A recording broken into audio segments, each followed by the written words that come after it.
It is, I want to show you it can be done. The engine is up, out of its place. Here are a couple precautions and notes to help you. You want to remove the tensioner pulley that's right here. This whole side of the engine needs to be clean because as you take it out from down there, you unbolt it and then you swing it this way, and then you just, as it comes up and out, you have to swing it like this and then out, and then here it is. As you're coming up like this and you're swinging past this half shaft, which you have to be really careful with because this is because you've unsupported it right here from the side of the engine, so you could potentially put a lot of leverage on this. If you touch it, that's all going to go into the gears inside of the transaxle. So you want to be really careful with this. You can see a little bit leaked out down there because it started to, oops, dang, right there. Started to slide out of the transaxle. So you want to keep it in tight so that there's a seal and it doesn't leak out its transmission fluid. Also, you want to be careful that your flex plate is not pushing against your torque converter here, because you don't want to mess with the pump that's in there on that shaft. So be very careful that you don't put any pressure against the torque converter.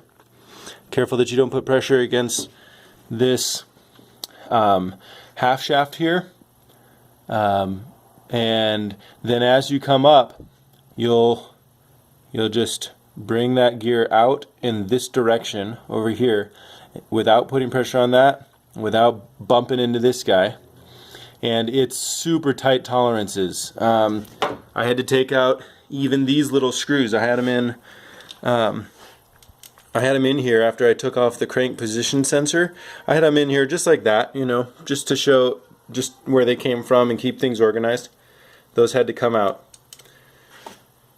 So make sure those are out. Make sure your tensioner pulley that goes right here, your idler pulley is out. The studs that come out right here for your alternator, those were questionable. I might have been able to leave those in, but they look like they were going to be a possible trouble, so I took them out beforehand.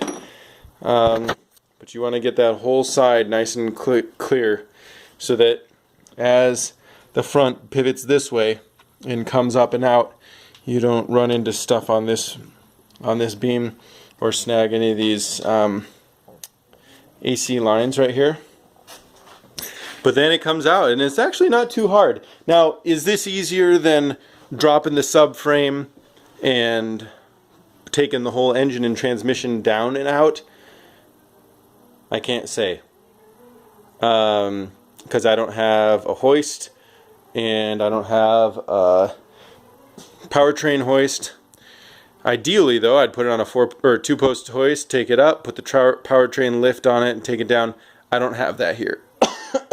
So I had to strip down the sides of the engine, and pull it out like you see here. But it can be done. The engine is out, and I don't have concerns about putting the other one back in either. It should go in pretty easily as long as I do it in the same way.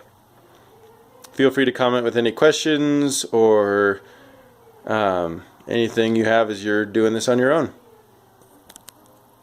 Again, this is a Ford Fusion 2006.